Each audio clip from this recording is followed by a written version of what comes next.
Continuando nossa lenta caminhada pela história do Brasil, no último vídeo eu falei para vocês sobre o Fernão Álvares de Andrade, que foi o donatário da segunda capitania do Maranhão. E hoje eu fiquei de falar para vocês sobre outros dois donatários que, em parceria com o Fernão Álvares, desempenharão um papel importante ali no que se refere aos esforços para colocar em prática o projeto do rei com as capitanias hereditárias nas capitanias do norte. Os três se uniram.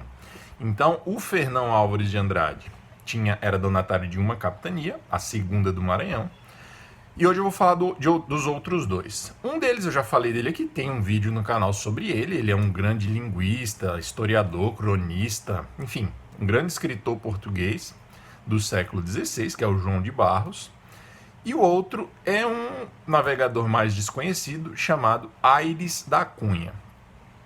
Os dois foram agraciados com duas capitanias em parceria. Ou seja, as duas capitanias são a primeira capitania lá no norte, que pode ser conhecida como Primeira Capitania do Maranhão, ou Capitania do Pará, ou do Grão-Pará, tanto faz, tá? Então, em alguns livros aparece com um nome, em outros com outro, mas é a mesma capitania, a primeira capitania lá no norte, que eu vou colocar no título desse vídeo como Pará, mas também conhecida como Primeira Capitania do Maranhão. E a outra que ficava mais embaixo, que era a do Rio Grande. Então, o João de Barros e o Aires da Cunha eram os donatários destas duas. Não que um fosse o donatário de uma e o outro da outra. Não. Em parceria, a capitania do Pará era dos dois, estava sob a responsabilidade dos dois. E em parceria, a capitania do Rio Grande estava sob a responsabilidade dos dois. Beleza? Bem, eu já falei do João de Barros, então se você quiser saber mais sobre ele, dá uma olhada no vídeo aqui no canal, que já tem sobre ele. O título é esse, João de Barros. Mas, como eu já disse, foi um grande cronista, vamos dizer assim, depois de Camões, talvez um dos maiores, né, um dos maiores escritores portugueses, e até contemporâneo ali de Camões, né? Ele era muito próximo do rei, ele já era próximo do Dom Manuel. Foi criado na corte do Dom Manuel. Depois ele continuou próximo do Dom João III. E na época do governo do Dom João III, ele vai receber vários cargos importantes. Mas ele vai se destacar mesmo como tesoureiro e feitor da Casa da Mina. A mesma Casa da Mina que era dirigida pelo Fernão Álvares de Andrade. Então os dois eram muito próximos, tá? Os dois se conheciam muito bem. E como ele era um funcionário exemplar, vejam que interessante isso. A corrupção entre os funcionários reais que trabalhavam com as grandes navegações, né? Com os negócios da Índia, principalmente, era muito comum haver corrupção, desvio de dinheiro, porque era muito dinheiro envolvido, enfim. Mas o João de Barros há registros de que ele nunca se corrompeu. E o João de Barros, sendo próximo ao rei, sendo da confiança do rei, sendo um homem honesto e, sem contar, sendo um gênio da literatura, ele acabou naturalmente sendo cotado para receber uma capitania no Brasil. E uma coisa interessante é a seguinte: ele escreveu uma obra chamada Décadas da Ásia, em que ele procura contar a história da humanidade com foco, com eixo, tendo como eixo principal os descobrimentos, a história dos portugueses, principalmente a fase dos descobrimentos.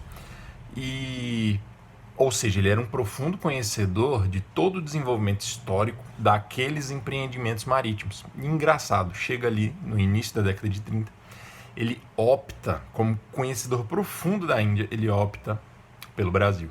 O que nos dá um indício de que ele tinha um homem com tanto conhecimento histórico daquele momento, apesar de ser um homem daquele momento,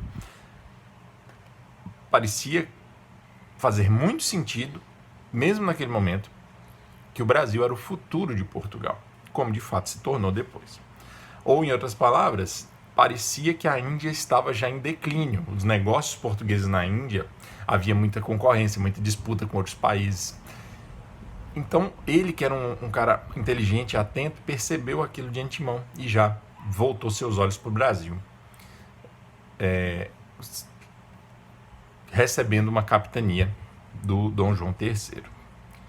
Bem, o outro era o Aires da Cunha. Sobre esse a gente não sabe muita coisa.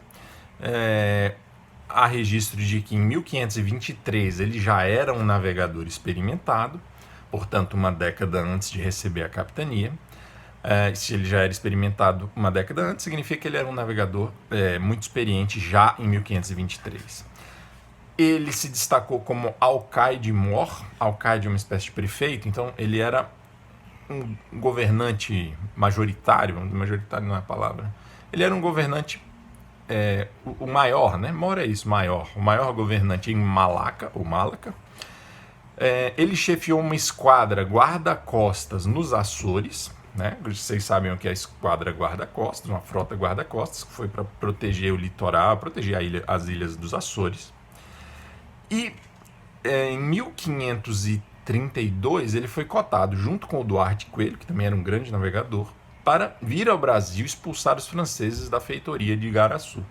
Mas como a notícia de que o Pero Lopes de Souza já tinha feito isso chegou em Portugal, os dois não chegaram a vir, o Duarte Coelho e o Aires da Cunha. E o Aires da Cunha, né, então os três, né, vamos lá, primeira capitania do Maranhão, ou capitania do Pará, segunda capitania do Maranhão e capitania do Rio Grande, esses três homens, que são os donatários dessas três capitanias, vão se unir para fazer um projeto só. O João de Barros e o Fernão Álvares vão projetar tudo, vão financiar tudo, e o Aires da Cunha vai ser o executor daquilo, tá? Então, não vou falar hoje ainda, tá? Amanhã é sábado.